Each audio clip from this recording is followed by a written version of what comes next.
Salah satu tantangan dalam membangun web yang terdesentralisasi adalah bagaimana mengizinkan pengguna untuk mengakses aplikasi dan layanan secara aman dan nyaman. Platform yang berbeda memiliki pendekatan yang berbeda juga dalam hal pengelolaan identitas dan autentikasi, masing-masing dengan trade-off dan keuntungannya sendiri.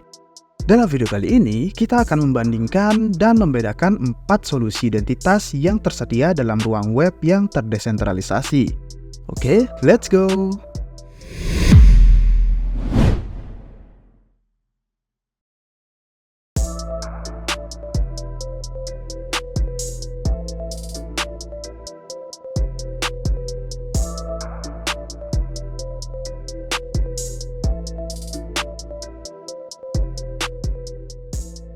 Yang pertama, identitas Web3.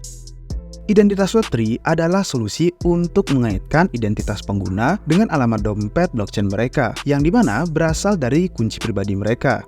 Pengguna dapat menggunakan alamat dompet untuk berinteraksi dengan aplikasi terdesentralisasi atau yang kita kenal dengan dApps yang berjalan di berbagai jaringan blockchain seperti Ethereum, Polkadot, ataupun Cosmos.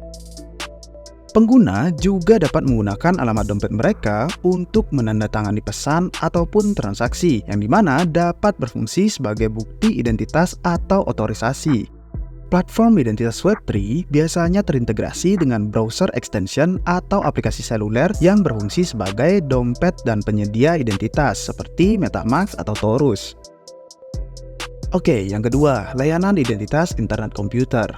Ini adalah solusi yang memanfaatkan kekuatan dan keamanan protokol internet komputer, yang dimana merupakan jaringan blockchain publik yang bertujuan untuk memperluas fungsi dari internet sebagai platform untuk smart contract. Layanan identitas internet komputer memungkinkan para pengguna untuk membuat dan mengelola identitas mereka menggunakan sepasang kunci kriptografi tunggal, yang dimana akan disimpan dalam lingkungan yang aman di perangkat mereka. Sepasang kunci ini bertindak sebagai login universal untuk aplikasi atau layanan apapun yang berjalan di internet komputer, serta juga menghilangkan kebutuhan akan kata sandi, nama pengguna, atau pihak ketiga sebagai perantara. Pengguna juga dapat mengkaitkan beberapa perangkat dengan identitas mereka dan beralih dari satu perangkat ke perangkat lainnya tanpa mengorbankan keamanan ataupun privasi mereka.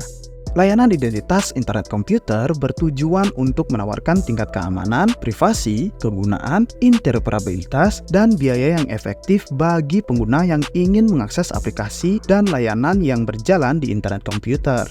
Ini memungkinkan para developer untuk membangun aplikasi dan layanan yang dapat memanfaatkan solusi identitas ini sebagai fitur bawaan dari protokol internet komputer, yang dimana mereka tanpa harus bergantung pada solusi eksternal atau kerangka kerja. Nah, dengan demikian, layanan identitas internet komputer diharapkan dapat menciptakan pengalaman pengguna yang lebih mulus dan tanpa gesekan bagi pengguna dan pengembang yang ingin menjelajahi kemungkinan di internet komputer.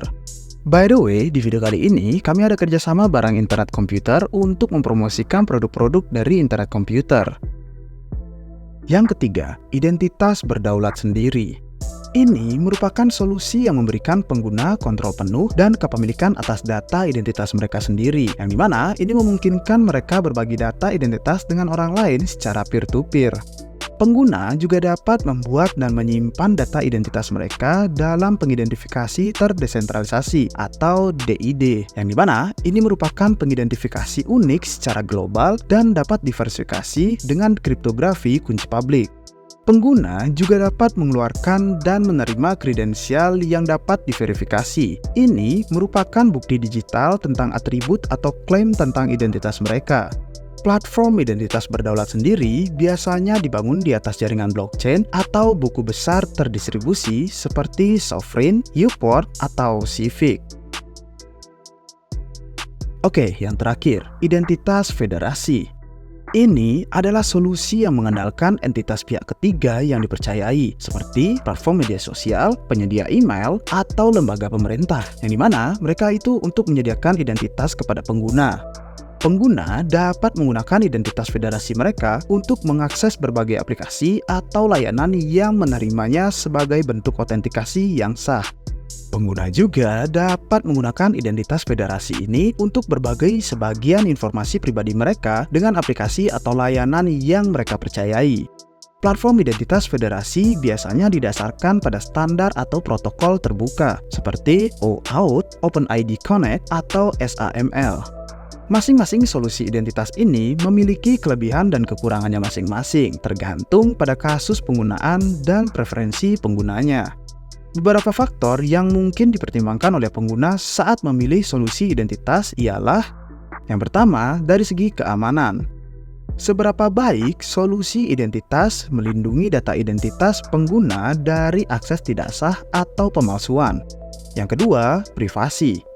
Seberapa besar kontrol yang dimiliki pengguna atas data identitas mereka dan siapa saja yang dapat mengaksesnya.